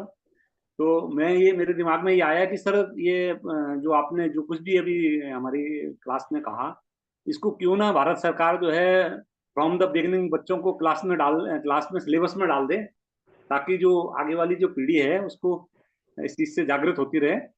और इससे जो है मतलब सबको मतलब पूरी जो हमारी जो नई पीढ़ी है वो पूरी पूरी जो है इस चीज को ढंग से समझ जाए, और इसमें जो है बढ़ोतरी हो, ज्ञान में बढ़ोतरी हो। क्योंकि ये मुझे लगता है कि लैक ऑफ नॉलेज है जो आप कर रहे हैं, ये बहुत अच्छी चीज है। देवेंद्र जी आपने बहुत अच्छी बात करी। भारत सरकार जब करेगी तब करेगी। आपके घर की सरकार क्या कर रही है? भारत सरकार के साथ भी हम काम कर रहे हैं। हम लंग हेल्थ के ऊपर इस बार एक चैप्टर लिख रहे हैं, जो एनसीडीसी की जो पब्लिकेशन होगी डॉक्टर्स को पढ़ाने वाली, उसमें लंग केयर फाउंडेशन का बहुत बड़ा चैप्टर होगा ऑन सेविंग लंग्स। वो हमारा काम शुरू हो चुका है। लेकिन आप सोचिए, 26.5 करोड़ विद्यार्थी हैं ऑल ओवर इंडिया, और भारत सरकार सिलेबस तो आपके पास सब तरह के हैं, वो डाल भी दे। और हम स्कूलों में जाके, हमने 175 स्कूलों में काम किया है, बेस्ट क्लब्स क्रिएट किए थे, breathe easy state of clubs. अब हम बेस्ट टीचर्स को क्रिएट करने की कोशिश कर रहे हैं। लेकिन मेरा मानना यह है कि भारत के अंदर सीनियर सिटीजन, स्पेशली 55 और 64 साल की उम्र के बीच में, मैं आंकड़ों के साथ बात करता हूं, 20 करोड़ की आबादी है जो सरकार को भी गाली देती है, हर तरह की गाली करती है, लेकिन उनकी बॉडी में बड़ी जान है, बहुत कुछ कर सकते हैं स्कूली बच्चों के साथ बैठकर काम करने के लिए। आइए ना, आगे आइए, हम आप लोगों को ट्रेनिंग देंगे। आप जाइए स्कूलों में जाके सेशन करके आइए, क्योंकि किताब में पढ़े होने से ज्ञान नहीं आता। हम लोग जो वीडियोस बनाते हैं वो कोई फॉरवर्ड ही नहीं आगे करता, क्योंकि वहां पर कचरा वीडियो जो होते हैं ना व्हाट्सएप के ऊपर, मार्केट में नया आया फॉरवर्ड करो, वही करते रह जाते हैं। और हमारे जितने गीत हैं, हमारी जो टॉक्स हैं, वो कोई जाती नहीं, क्योंकि कोई कंट्रोवर्शियल मैटर जितना भी होता है वो हम भेज देते हैं, नेगेटिव न्यूज हमेशा फॉरवर्ड कर देते हैं। कंस्ट्रक्शन वाली चीज क्यों नहीं करते, मुझे आज तक समझ में नहीं आया। हम फिर भी बना रहे हैं, हम फिर भी बनाने की कोशिश करते हैं। तो इसलिए भारत सरकार को छोड़ो, अपनी सरकार के साथ काम करो, और कुछ नहीं तो अपने आरडब्ल्यू के बच्चों को एक बार इकट्ठा करके एक सेशन कर लो जी, पूरे परिवार को मिल जाएगा। उस जब तक उन लोगों की भागीदारी नहीं होगी, जब कचरा सामने पड़ा होगा और बच्चे ने जो वो पोटैटो चिप्स का रैपर ऐसे ही फेंक दिया, सिंगल यूज प्लास्टिक, वो सिंगल यूज प्लास्टिक एक पैकेट, और आपके ब्लॉक के अंदर अगर 100 बच्चे हैं, रोज कोई ना कोई एक पैकेट ऐसे ही कहीं से मिल जाएगा, तो आप देखिए कितना असर होगा। आप उसे रुकवाइए। आप अपने ब्लॉक को बस, जहां पे गवर्नेंस की बात आती है, साथ ना की बात आती है, उसको शुरू कीजिए। Let me tell you, Bharat सरकार भी करेगी काम। अभी तो वो बिल्कुल निकम्मे हैं, माफ कीजिएगा, क्योंकि इस बार एक पार्टी ने, अब इलेक्शन हो गए, अब कुछ नहीं कर सकते, अपने मैनिफेस्टो में कहीं पर लिखा हम एनवायरनमेंट पे काम करेंगे। अब आंकड़े में आपको बताऊं sir, there is a thing called NCAP, national clean air programme, जहां पे हजारों हजारों करोड़ रुपए की एलोकेशन है और खर्चा हो रहा है, मतलब सीमेंटिंग ठीक करने के लिए, फवारे लगाने के लिए, लेकिन सही काम जहां होना चाहिए वहां नहीं है। There are 131 non attainment cities in India identified. 131 cities क्या है कि भाई पिछले 5 साल से जहां पे एयर पोल्यूशन कंट्रोल नहीं कर पा रहे हैं, और उसके ऊपर हम ये कहते हैं, पहले टारगेट था कि 2024 तक हम इसमें 20 से 30% की PM 2.5 में कमी लाने की कोशिश करेंगे। अरे भाई, इसका मतलब अगर PM 2.5 एवरेज 200 है, तो आपने 30% भी कम कर दिया, तो 60 कम किया, 140, वर्ल्ड स्टैंडर्ड 5 है। अब हमने कह दिया नहीं जी नहीं, अब 2026 तक 40% की कटौती लाने की कोशिश करेंगे।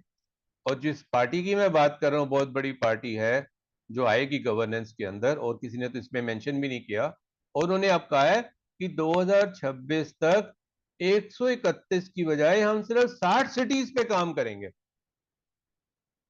तो सरकार का एजेंडा तो है, वो एजेंडा इंप्लीमेंट कैसे करेंगे हमें नहीं मालूम।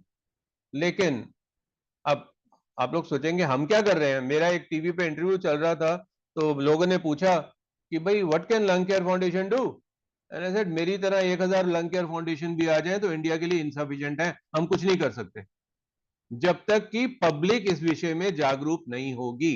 आपको अपने बच्चों को तो बचाना ही होगा, अपने बूढ़ों को तो बचाना ही होगा, क्योंकि जब वो खांस रहे होंगे बुरी तरह से, और वो एयर पोल्यूशन का एक रीजन है। आप अपनी डोमेस्टिक एयर पोल्यूशन को भी तो कम करें, जो कल लगभग बाहर की से 3 गुना ज्यादा है। आप जो अपनी धूप, अगरबत्तियां और कपूर जला के सोचते हैं शुद्धिकरण हो रहा है, माफ कीजिएगा, मेरे से मॉनिटर ले जाइए और खुद लगा के देखिए आप अपने घर को कितना अशुद्ध कर रहे हैं। घर की वेंटिलेशन का सत्यानाश करके रखा हुआ है, और आप ऊपर से ये भी कहते हैं वो गांव बड़े अच्छे थे। मैं उसको भी चैलेंज करता हूं, गांव में चलते हैं चूल्हे, और हर चूल्हे के ऊपर जो लेडी खाना पका रही है, और ये मर्दों का ना बड़ा होता है, वो चूल्हे पे बना हुआ रोटी बड़ी अच्छी बनती है। अरे बीवी जो तुम्हारी है वो 100 से 400 सिगरेट का धुआं अपने अंदर हर रोज लेती है चूल्हे पे खाना बनाने के लिए। तो एक तरफ तो मर्डरस अटेम्प्ट कर रहे हो बीवी के ऊपर, और फिर बोलते हो उसके हाथ के बना हुआ खाना बड़ा अच्छा बनता है। तो बीवी से करे हो प्यार तो चूल्हे को बाहर निकालो, क्योंकि ये लकड़ी, उपला और कोयले से बने हुए चूल्हे जो है आपकी वाइफ के सेहत का सत्यानाश कर रहे हैं। और ये हमारे गांव के अंदर हो रहा है। गांव के घर क्लीन नहीं है, वेंटिलेशन नहीं है। तो जहां पे आपके गांव भी में कुछ लोग काम कर रहे हैं, उनसे उनको भी जागरूक कीजिए। सरकार कहां कहां तक पहुंचेगी सर? सरकार के पास और भी बड़े बड़े काम है, हमें अभी पीओके भी लेना है। मजाक कर रहा हूँ। Thank you sir, thank you. Anshraj Mittal ji, आप कुछ कहना चाहते हैं? Devendra ji, I hope you get the answer. जी जी सर, आपने सबको झकझोर दिया है। मेरा काम ही यही है, बस और क्या करना है। हाँ, जी अंशराज जी, आप कुछ कहना चाहते हैं? ओम सीमा जी सर। मित्तल जी, हाँ वो बताइए सीमा जी। ओम जी सर। सर एक्चुअली मैं यहाँ शारदा दिल्ली ज्योति नगर एरिया में रहती हूँ। तो मैं एक्चुअली सर की बातों से बहुत इंस्पायर्ड हूँ। तो मैं चाहती हूँ कि हम अपनी कॉलोनी में ऐसा कोई एक छोटा सा कैंपेन करें। तो इसके लिए कोई स्टफ, कोई मटेरियल लेनी, जैसे बोलने के लिए हम क्या बताएं यहाँ पे बच्चों को बहुत इकट्ठा कुछ है करके हमारे पार्क पास, में। बहुत कुछ है, बहुत कुछ है। तो आपके जो ये मेरी वीडियोस सर, सजेशन ये है, सब कहाँ पर सब मिलेंगे? कुछ हमारी वेबसाइट मैम पे आप मिलेगा। वीडियो ऑन करें प्लीज। मैम आप हाँ, वीडियो ऑन करें पहले प्लीज। हमारा सब कुछ आप हमारी वेबसाइट पे आइए lcf.org.in, और नेट पे आपको बहुत कुछ मिल जाएगा। आप हमारे को लिखिए, मेरी टीम आपको सारी इंफॉर्मेशन देगी। हमारे बेशुमार वीडियोस बने हुए हैं जो मेडिकल साइट पे भी हैं और नॉन मेडिकल साइट पे भी हैं, और ऑलमोस्ट हर हफ्ते हमारे 1-2 वीडियोस चलते रहते हैं। और हमारी एक और आदत है कि हम वीडियोस बड़े लंबे नहीं बनाते, 1-1, 2-2 मिनट के ही हमारे वीडियोस होते हैं, ताकि लोग उसको आराम से देख सकें। और इनफैक्ट कल मैंने एक वीडियो रिलीज किया था जो अभी काफी पॉपुलर हो गया। कुछ बॉलीवुड स्टार्स ने भी उसको लाइक करना शुरू कर दिया। तो तो सर ये ये जो आप आपका हमारे को लिंक है, ये कनेक्ट। आप चैट बॉक्स में डाल दीजिएगा। हाँ जी, मैं जो अभी लिंक डाल आप देता बता रहे हूँ। हैं, जी जी, मैं अभी चैट बॉक्स में डाल देता हूँ। मैंने ताकि वहां अभी से वो लिख। वीडियोस थोड़ा सा जी जी फॉरवर्ड जी कर सके। जी और जी जी। मैं यहाँ पे से चाहूंगी अपने पार्क में यहाँ पे बच्चों को कलेक्ट करके हाँ कुछ हाँ, हम इस तरह और की आप इंफॉर्मेशन दें ये तो ये शायद। मैंने डाल दिया चैट बॉक्स में। ये तो हमारी वेबसाइट है। अदरवाइज आप हमारे यूट्यूब पे जाके लंग केयर फाउंडेशन ढूंढ लीजिए, सारे वीडियोस ठीक है आपको सर। मिलेंगे। और इंस्टाग्राम पे भी लंग केयर फाउंडेशन टाइप कीजिएगा तो सब कुछ आपको मिलेगा वहां पर। नेक्स्ट सीमा और गोयल। फिर सिर्फ ये है कि आप और अगर आप चाहेंगे तो मैं अनिल जी को सारे वीडियोस के लिंक कल तक भिजवा दूंगा। अनिल जी, अगर आप सभी ग्रुप मेंबर्स को उन्हें फॉरवर्ड कर दें जो जी रीसेंट सर, जी हमारे सर, वीडियोस हैं, जरूर सर, और आप ये भेज सारे दीजिएगा। सॉन्ग्स जो हैं जी वो सारे के सारे आपको कल मिल जाएंगे। मैं अपनी सेक्रेटरी को बोलूंगा, वो भेज देगी। और आई एम श्योर उससे आपको डिस्ट्रीब्यूट करना आसान हो जाएगा ग्रुप के अंदर। जी, थैंक जरूर यू सर। जरूर। Thank you sir.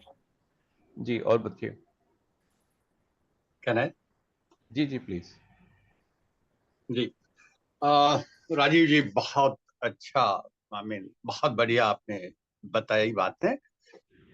मेरा मानना है कि अगर ये सब चीजें हम अपने आप शुरू कर दें, जो कि आपने बताया था, वेरी राइट। लाइक मेरे में एक छोटी सी आदत है, पता नहीं कितनी खराब है।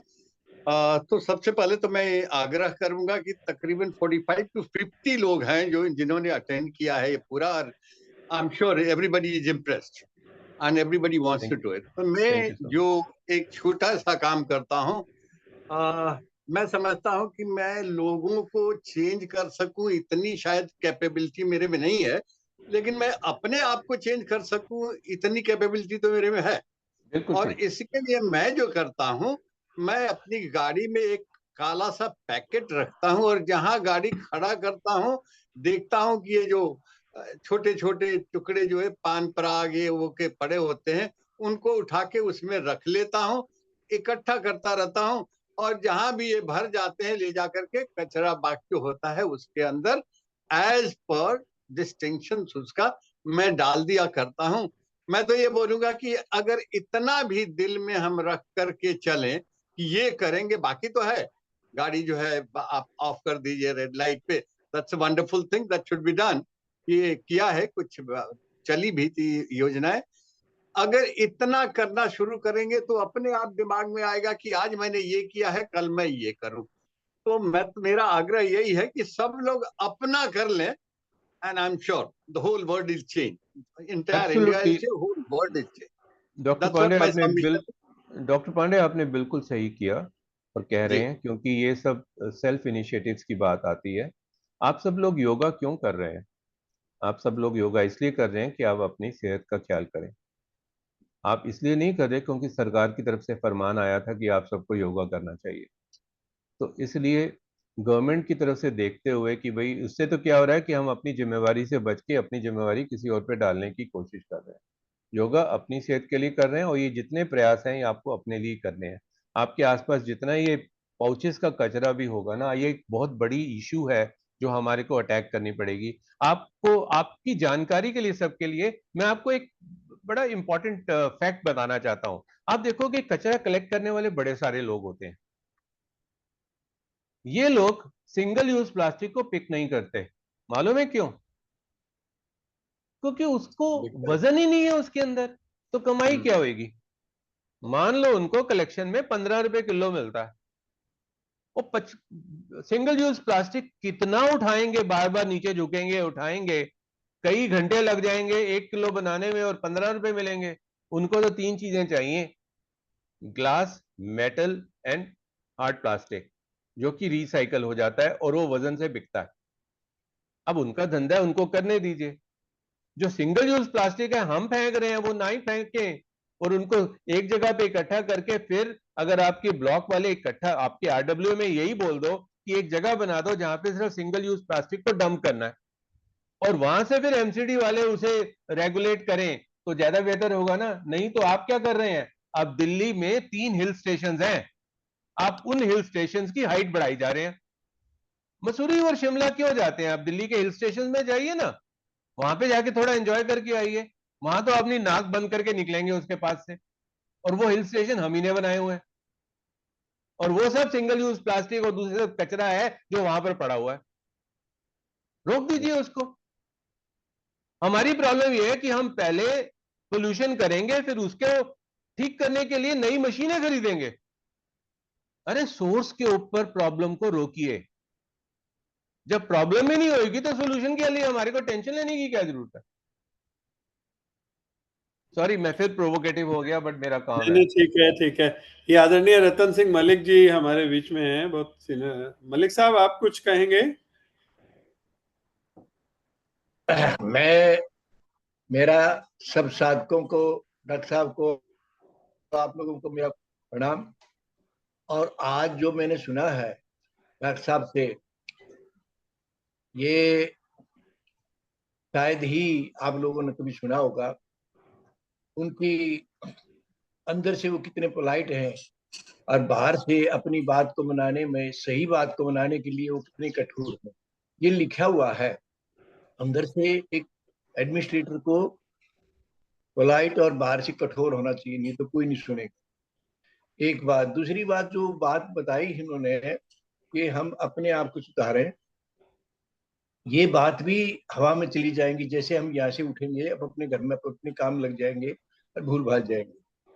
अगर टीचर स्कूल में बच्चों को ये एजुकेशन, और 10वीं तक का बच्चा ही समझ जाता है, उसके बाद नहीं समझ दी जाए, केवल ये नहीं, सारी जो भी गलत चीजें हैं, सही और गलत का भेद बताया जाए, धर्म है धर्म का बात बताया जाए, तो ये सब कुछ उसी में आ जाता है। जब मैं समझूंगा, जो डॉक्टर साहब कह रहे हैं ना कि हम इंडिविजुअल सुधर जाए, तो वहां से जब मैं सुधरूंगा तो फिर बड़ा होने के बाद में कोई भी गलती नहीं करूंगा। नहीं तो हम दूसरे पे टालते रहते हैं। और ये मेहनत की बात है। जब मेरे मन में समा जाएगी ये चीज, मैं मन से को हटा दूंगा कि गलत काम तो मैं नहीं करूंगा, चाहे कुछ भी हो जाए, बाकी करते रहें। तो जब सभी बच्चे, तो इसका मतलब ये आएगा कि टीचर ऐसे हों, तो टीचर ऐसे कहाँ से होंगे? टीचर तो वो तो पेट पालन के लिए टीचर बने हैं, ये काम के लिए थोड़ी बने हैं।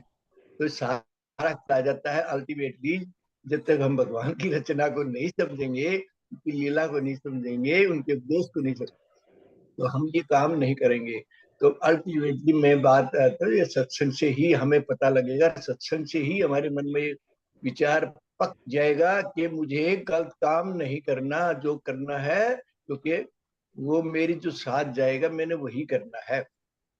तो मैं डॉक्टर साहब का आप लोगों का बहुत बहुत धन्यवाद करूंगा कि उन्होंने आप आंखें खोली।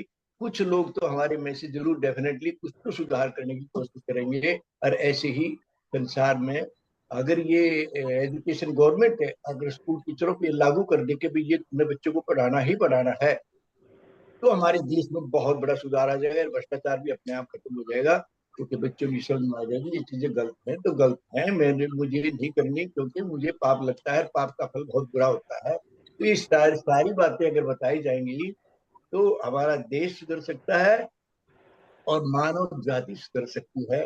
सब कुछ हो सकता है, क्यों नहीं हो सकता, लेकिन सरकार की मदद बहुत जरूरी है। टीचरों को ये सिलेबस में ला दिया जाए चीजों का।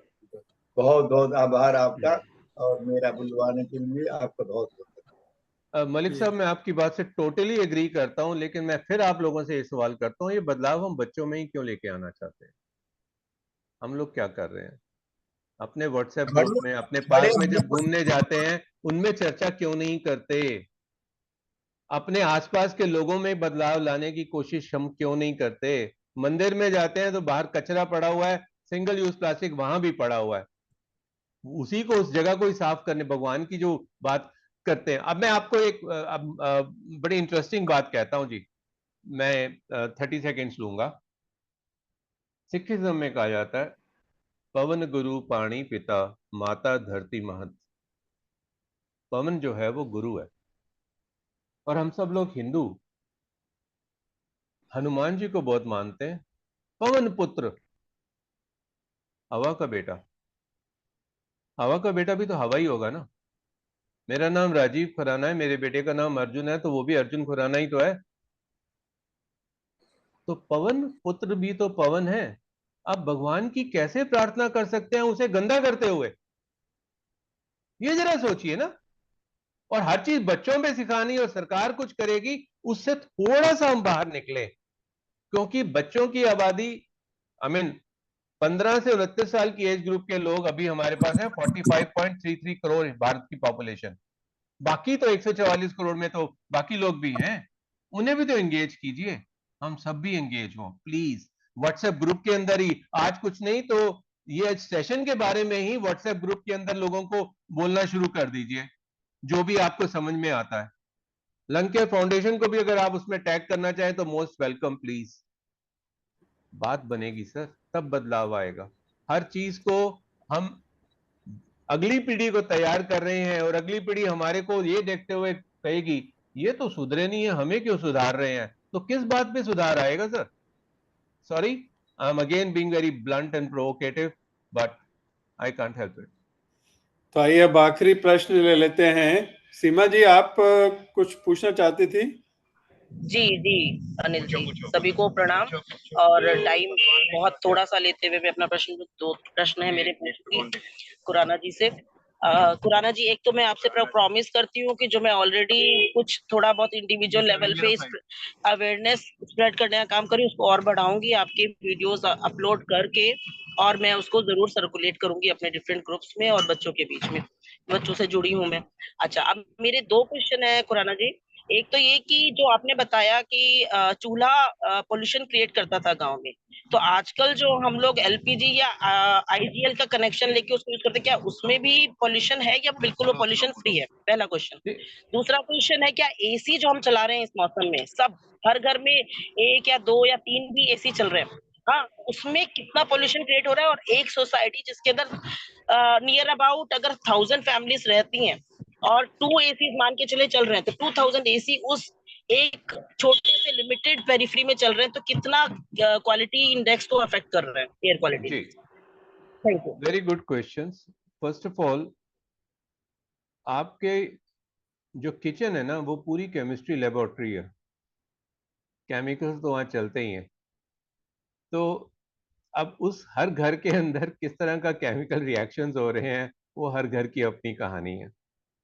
चूल्हा क्या है कि आपको अपने घर को अच्छे ढंग से वेंटिलेट करना है, हवा बदलती रहे। मैं तो इनफैक्ट जब कैब्स में भी बैठता हूँ तो मैं कैब वाले को बोलता हूँ, यार तुम चल रहे हो ना, 2 मिनट के लिए पहले शीशा नीचे कर दो, एसी अभी मत चलाओ, मुझे गर्मी पे सह लूंगा, लेकिन हवा बदले, और उसके बाद फिर तुम अपना एसी चलाओ। तो हर जगह की केमिकल कॉम्पोजिशन एंड वेंटिलेशन अलग अलग है। और दूसरी बात एसी की, अब ये एक हमारी मॉडर्न रियलिटी हो गया है कि तपिश इतनी ज़्यादा होती है, हम जितना उसको कम कर सकते हैं एसी को यूज़ करना उतना बेहतर है। और पोल्यूशन तो हो ही रही है, बिकॉज बिजली की खपत तो हो रही है ना, और बिजली थर्मल पावर से बन रही है, वो कहीं पर तो पोल्यूट कर रही है। हाँ, ये हमारे को थोड़ा सा ध्यान रखना है कि आप जब एसी यूज कर रहे हो तो 18 पे क्यों या 20 पे क्यों चलाते हो। रात भर में एक रजाई मोटी सी लेके फुल ब्लास्ट एसी लगा दिया, एसी भी जो पावर कंजम्पशन है वो ज्यादा बढ़ जाती है, और हम रजाई के अंदर गर्मी के अंदर करते हैं। आप उसको 26 पे चलाइए, और एक सर पतली सी हमारे यहाँ चादर लेके। तो 27 से 26 नीचे कभी हम करते ही नहीं। बहुत अच्छा करते हैं फिर, अगर आप ऐसा कर रहे हैं तो। बिकॉज नॉर्मली जो लोग होते हैं वो 18 से 21 के बीच में चलाने की कोशिश करते हैं। तो वो पोल्यूशन तो जो हीट जनरेट हो रही है, और इसके साथ, और ऑब्वियसली खासतौर से दिल्ली के अंदर जब तक बारिशें नहीं शुरू होती हमारे कूलर्स बट ज़्यादा इफेक्टिव हैं as compare to our ACs. अब इनके बिना भी नहीं हम रह सकते, ये भी हम मानते हैं। तो कहीं ना कहीं उसका नलीफाइंग इफेक्ट हमारे को तो करना पड़ेगा। हाँ जी, Anil ji. Thank you so much. जी, thank you sir. Deep ji आप धन्यवाद जी, ज्ञापन कर लें। बहुत बहुत धन्यवाद सर। राजीव सर, आपने काफ़ी अच्छा मतलब लोगों को सुझाव दिया। लेकिन मैं भी WWF इंडिया में काम करता हूँ, वर्ल्ड वाइल्ड लाइफ फंड, और जी, पिछले 93 से मैं WWF इंडिया में हूँ। और हमारे यहाँ भी एजुकेशन का प्रोग्राम रहता है, जो आप बता रहे थे अभी नेगी जी की स्कूलों में हम लोग बताते नहीं है। हम लोगों का रेगुलर स्कूलों में भी कैंपेन चलता रहता है। स्कूलों की क्या कहते हैं, पाठ्य पुस्तकों में भी ये सब्जेक्ट दिया गया है। लेकिन अवेयरनेस कितनी है इंडिया में, वही है सर का कहना कि एक बूंद गिरती है तो कोई देखता नहीं है, दो बूंद गिरती है, जब बहुत सारी बूंदें गिरेंगी बारिश की तरह आएंगी तभी जाकर के लोगों को पता चलेगा। मैं सुबह घर से निकलता हूँ तो देख, मेरे घर के पास से एक नहर जाती है, तो मैं उस नहर को क्रॉस करके बगल से हम लोग गाड़ी लेते हैं। तो मैं देखता हूँ रोज लोग अपने घर के मंदिर के फूल और फोटो सब कुछ ला करके उस नहर में गिराते हैं। तो मेरा रोज किसी न किसी से झगड़ा होता है, फिर मैं सोचता हूँ कि चलो ऑफिस जाते वक्त मैं इनके साथ मूड क्या खराब करूँ। कभी तो मैं कह देता हूँ, कभी फिर मैं बचना शुरू कर देता हूँ कि चलो छोड़ो क्या करें। लेकिन पब्लिक है, स्व परिवर्तन ही जग का परिवर्तन है। यदि हम खुद बदलेंगे तो वास्तव में दुनिया बदलेगी। जरूर एक दिन बदलाव आएगा। बहुत बहुत धन्यवाद सर आपका। Thank you so much Deep sir. जी एक बार अनम्यूट करके अगर हम सब लोग एक बार तालियों के साथ डॉक्टर साहब का अभिनंदन करें तो बड़ा अच्छा रहेगा। जी अपने आप को अनम्यूट करके एक बार तालियां थैंक बजाते यू हैं, हम वेरी रवि मच। करेंगे। Thank you, thank you. जी दीप जी शांति पाठ करवा दें।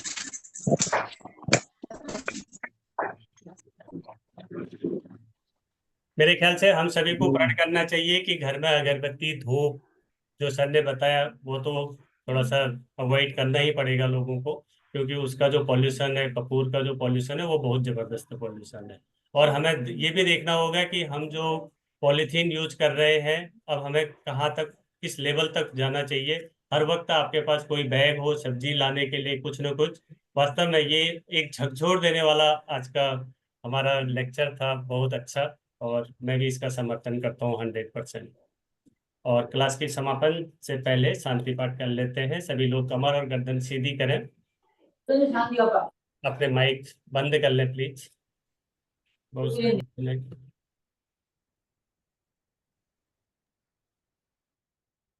हाँ, कमर और गर्दन सीधी। एक दीर्घ ओम का उच्चारण करेंगे, उसके बाद शांति पाठ। भरे गहरा लंबा सांस। ओ